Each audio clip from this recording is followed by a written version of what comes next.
Hi, it's Ursula from ursula-smith.com, and today I am working with cutouts that I cut out for my silhouette curio, but you could do the same thing. I'll show you some examples if you have punches or another die cutting system. We're just using paper, and we're going to make a somewhat 3D embossing plate. So thanks for joining me. And here comes the project. So I'm back, and hopefully you're going to be able to see over here. It's a little dark. So I'm going to show you kind of the idea behind this. So I wanted to make a gnome, but I wanted it to look 3D. Sorry, I've lost it in my pieces here. And so I wanted kind of the nose to stand out a little bit more. And so like with my 3D printed embossing folder, or a lot of the older embossing folders, it is 3D, but the part that pops up is all the same level. Now they actually make 3D embossing folders that have like multiple levels. And so that was kind of the look that I was going for. And so I decided, well, if I cut out pieces of paper and kind of stacked them with different layers, like numbers of layers, then I might achieve what I wanted to do. So this, I don't know if you can see that in this lighting. There we go. So this is the guy that I used to do the embossing, and he's got multiple layers. So the backing, and I cut this on my silhouette. So I basically cut a matching piece of cardstock that would fit just a hair larger than my plate. But the back is one layer, and then the hat and the feet are 2 layers. And I'll show you more what I mean with the pieces that I have unassembled. And then the mustache was another 2 levels or 2 layers, and then the nose was 3. And so what ended up happening when I rolled it through is you get that kind of 3D effect from the different layers. So that's kind of the whole idea. Again, you could do this with punches. So you're just going to have different number of layers basically. So you could punch out, start with 1, that's just a single punch. Then you could punch out 2 pieces, stack them together, glue them together. So now that's 2, and then do the same thing and go to 3. And then you could, and I'll show you. So I did like punches. These are just snowflakes. And so this was a single layer, the big one. And then this was, the tiny one was 3. And then the medium-sized was 2 layers glued together. And then I'll show you the result of that at the end. But then basically, I didn't have a backing to this. I just kind of laid them on a piece of cardstock and then rolled it through. And I'll explain how to roll. We've done this before, but I'll explain it again. So with the gnome, I started with, now I probably should have cut these in different colors so you could see a little bit better, but there's the card piece that I want embossed, which is a hair larger than the backing. So in this case, I'm actually doing a backing, right? So the backing is just a hair smaller than the card that I want to be embossed. So I'm going to put that aside for the time being. And then I cut just the hat. So I'll glue that onto the backing. And then the little feet, whichever direction they go. That way maybe. So I just cut 1 of each. And so I'll glue those down. And then on top of those, I will glue 2 layers. So these will be 2 of the same glued together. So that's going to bring it up a little bit higher. When I glue that down, because it's got an extra thickness of cardstock, it's going to pop up a little bit above the hat. And so you'll get like a little ridge of where the hat meets the beard. And these little beard pointies should also pop up a little bit. And then I did, you know, pieces for the mustache. I mean, these are kind of a pain in the neck to kind of glue. And so I did 2 layers of those. And then the nose, there are 3 layers. And then that gets glued on. So all of these layers get glued and I build the stack. And so the nose is the thickest, so that will pop out the most, followed by the beard and the mustache, and then followed by the feet and the hat. And then I'll glue those all together, let it dry, and then we'll roll it through. So I'm going to go off camera, glue all these pieces together, and when that's dry, I will be back. So I'm back, and hopefully the lighting's a little bit better over here. Let me see if I stick another light on, if that helps. So I'm going to use my Sizzix Big Shot. Should work in most any manual die, or, you know, die cutter roller. You know, I'm going to give you the recipe for the Big Shot. So here is the machine. Here's the platform with the different folding tabs that the machine comes with. So I fold all the tabs down, and then you need a piece of the embossing rubber. So Spellbinders sells it. You can get it from other vendors as well. Sizzix probably has it too. You could try it with the craft foam, but it's not as stiff, so you probably won't get as good of an impression. So you're going to put the embossing rubber on top, and then I'm still kind of waiting for my gnome to dry. So I'm just going to show you quickly the Snowflake idea, just in case you don't have an electronic die cut machine, that you could use punches. So like the big Snowflake was just this punch, and then, oh goodness, no, there it is. And here's the small one, and then the medium one actually came from an AccuCut die. So again, it's just a single layer of the big Snowflake, and then 2 layers of the medium, and then 3 of the small ones. And so when I originally tried this, I just took a piece of cardstock, laid it down on top of the embossing rubber. So this is the piece of cardstock that you're going to emboss. And then I just laid out my snowflakes, you know, in some kind of random fashion.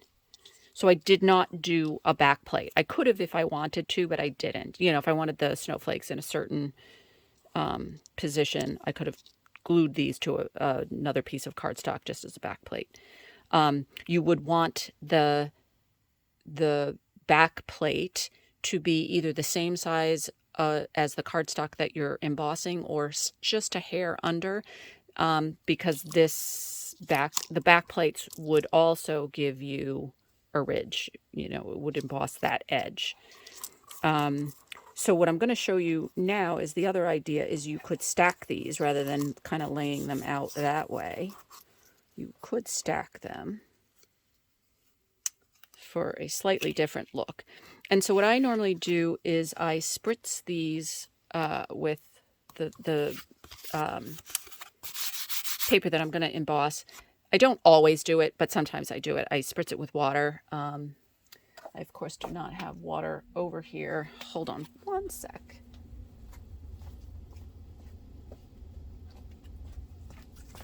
So you could just take a spritz bottle and just lightly, I'm going to do this off camera, just lightly spritz it. Probably a little too much. You don't want it soaking. You just want it very lightly. So I have a very fine mister that I normally use for this task, but you get the idea. And then in this case, I'm going to stack the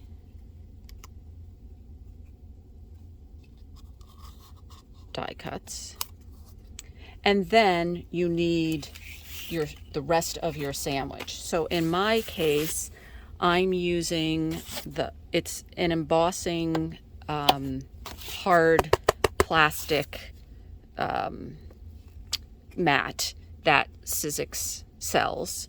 So I'm using that on top, and then you might possibly need shims. So you could, of course I just moved everything. So you could, they sell plastic shims. In this case, I'm just going to add pieces of paper until it gets to be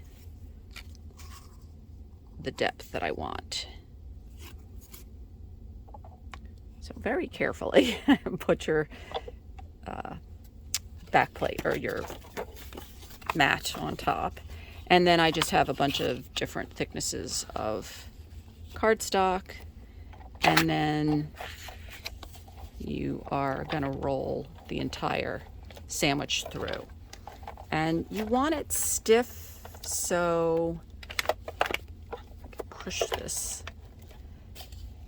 This is a little bit lighter than I normally would go, so I'm going to add some more cardstock on top. Let me see. Looking for a bigger piece.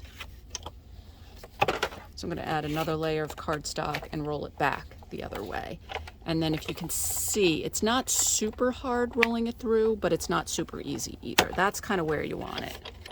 That's the sweet spot. And then when you're done, you get, in this case, the layered look to it. So I don't know if you can tell that this top snowflake is deeper than the other snowflake. So that's one idea. The original one, as I explained before, I laid them out. So this one is just not as deeply embossed. This one's the next one, and then that's super deep and detailed.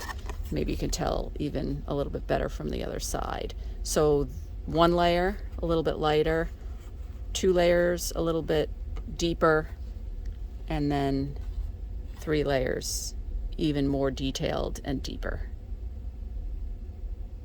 And again, that was just laying them out, and then I brought my Brilliance ink pad on top just to kind of highlight them.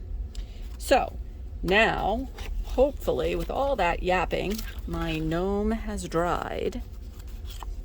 And so a couple of tips on if you're doing something like the gnome. If you really want to make it easier on yourself, you probably want to do it in different colors. I didn't want to waste the cardstock, so I just did it in the same color. And then as symmetrical as you can get it is probably easier, because then you don't have to worry about lining up.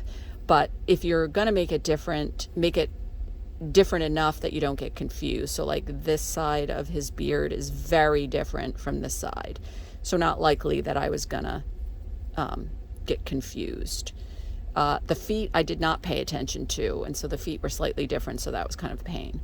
But again, back plate, or back piece of paper, same size, and then all the pieces that were basically broken up from the original, or actually vice versa. I did the pieces first and then kind of merged them all together to get the backing. So then 1 layer of the backing, a 2nd layer of the hat and the feet, 2 more layers of the beard, 2 layers for the mustache on top of the beard, and then 3 layers of the nose on top of the beard and the hat.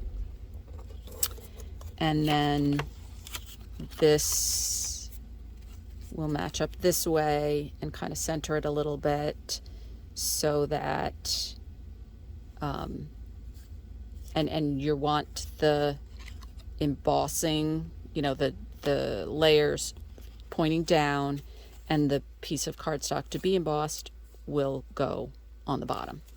I'm gonna try and spritz with this bottle again, which we'll see how this works this time. Nope, still a lot.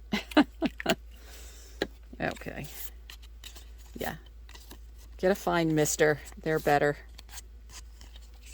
Okay, and so then we're gonna go through lining these guys up so they're somewhat centered. And then the whole thing goes face down onto the rubber. Carefully, the embossing plate. And then as many pieces of cardstock as you need. In this case, I'm using 1, 2, 3, 4. And you kind of want to gauge where the thing is if you're using small pieces like I am. And then we roll it through.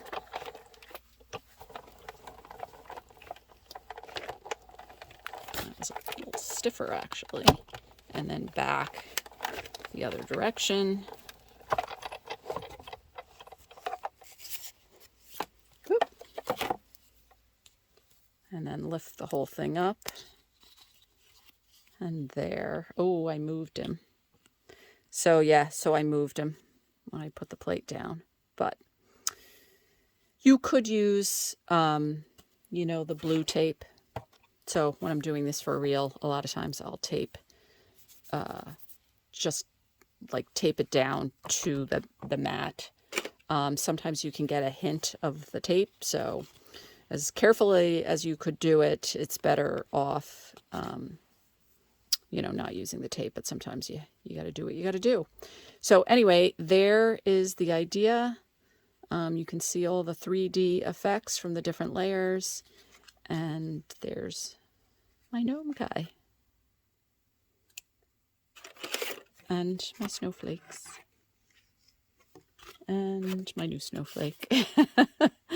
So anyway, thanks for joining me today. Hope you like that idea, and we'll see you next time. Hi, I'm back, and I kind of wanted to tell you a couple of other things.